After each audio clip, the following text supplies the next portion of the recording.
Hello and welcome back to the channel, and today you join me with the current recent facelift, don't know what you call it, Lexus ES 300H. Now I am using a new microphone today, so we'll find out how we're getting on. This is when I got for my Christmas, the Holyland microphone. So here we have a Sonic White Premium Edition Lexus ES 300H. In the UK we only get the hybrid version. And it's a pretty smart car, ironically not a smart car. It is carrying over the kind of almost get faded out Lexus design language of that front end, was seen in 2019. It's a pretty handsome car. Do you know what? It is what it is. We've seen this now for 5 years now. The interior has been updated a little bit, and it's got a few features which I'm going to show you guys. This is the base model. Apart from the paint, it's a £250 option for this paint. But yeah, let's start off with the front end. Why don't we? So the front end of the car has got the spindle grille, which you may see looks like little Lexus L's repeated throughout. We now have a black Lexus badge. Previously used to get the blue emblem.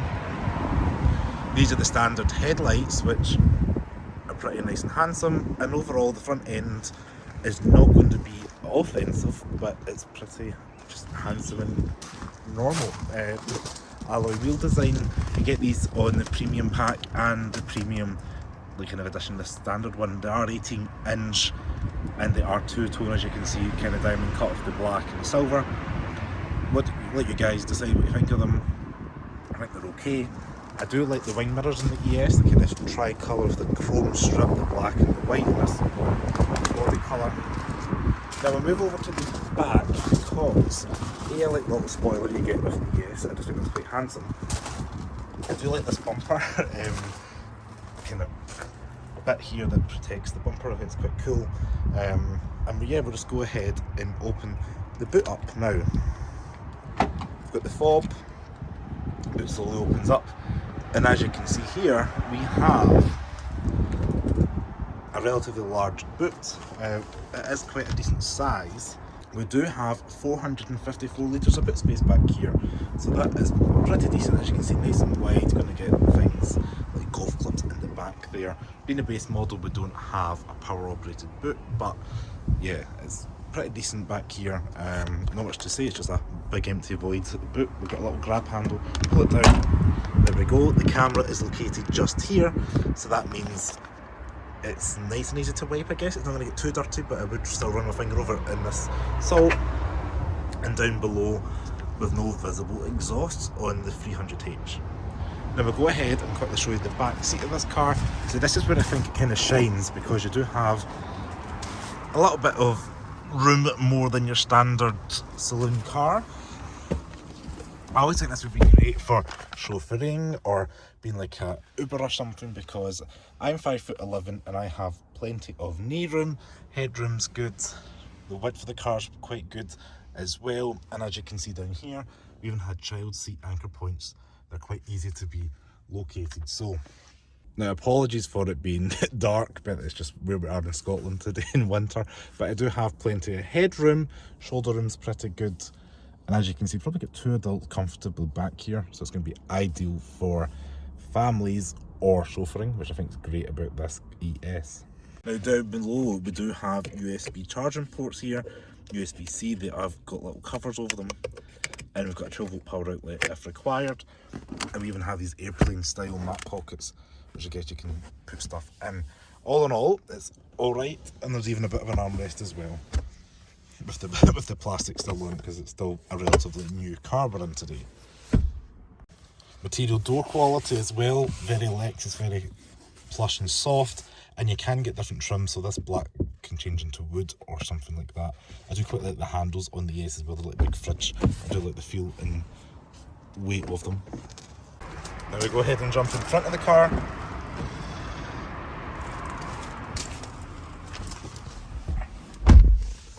Inside is where the magic is going to happen, because this is where all the updates are for the 2023 ES. So let's zoom the camera out.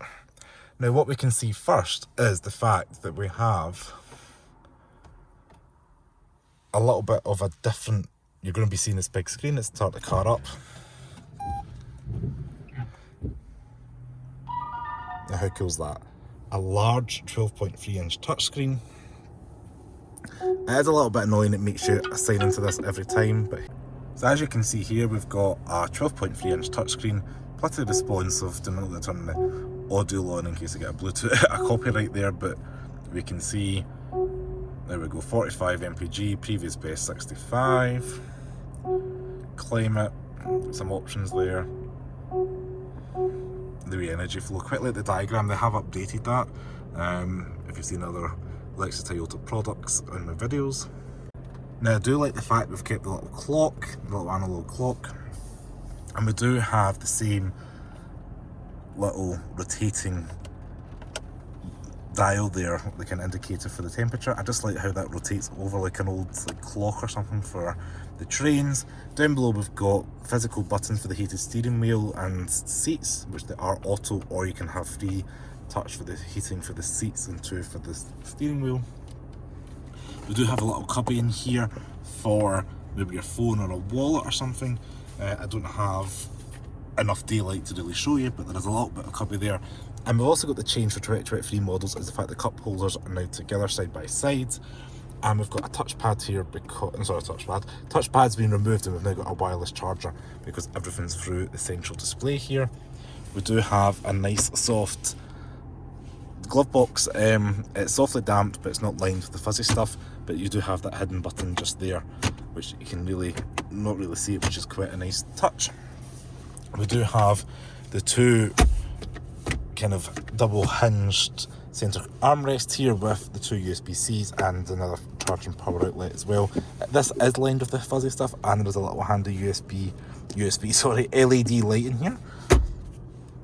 Now what I do like is the fact that the UK models do come with a sunroof. It has got a manual shades, which actually does remind me of other Lexus Toyota products, but it is just nice to have. Or maybe it's called a moonroof actually, I can't remember what they're called when they're small like this, but I think it's a nice neat touch. It looks like they'll come with this now because, pardon me, I had a look on the website and this was on the configurator as well. So I presume this is part of just what you get with an ES now in 2023 onwards. Now what do you want to know? The steering wheel is now starting to heat up, which is nice. We do have little paddles in the back, but being a hybrid and a CVT gearbox, you're just not going to be rolling the gears yourself. I think they're just there for effect, really. I do like the fact you've got the indicator stalks. I'm familiar because if you've been in a recent Lexus product, yeah, they're nice and easy to operate. Down for auto. I typically leave things on auto. You got the lights on auto, don't need to touch them. Wipers on auto. Steering wheel controls on the right hand side here. We've got your radar distance, we've got your lane departure warning, turn on and off, cruise control, change your radio stations, etc. here. Left hand side's for your phone, or this little screen here if you want to go and go through settings to know, for example, what do you want, anything that you want to see here you can change, but physical buttons to go through. There we go, so that's saying 375 miles in a full tank of petrol. This is a 50 litre fuel tank in this car. And it's worth noting while we're talking about specifications of this car, we do have the 12.3 inch touchscreen, as I mentioned, this little 7 inch colour infotainment in here, and we do have a 10 speaker Pioneer audio system in the car as well, which sounds okay. It's not as good as Mark Levinson, but it does sound relatively decent.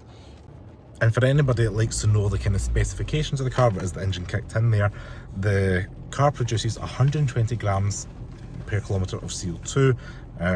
Pardon me, I'm still getting over this illness.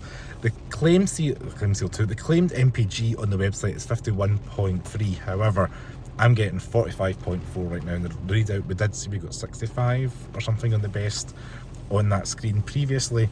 The drag coefficient in this car is 0.28, so that is relatively efficient. And as I mentioned, with that fuel tank of 50 litres, you're going to get that just under 400 miles of range. Turn and circle in this car is actually alright. It's 5.9 metres claimed, but it feels alright when you're out on the road. Like, I managed to do some of my manoeuvres today, and it's been pretty okay out and about.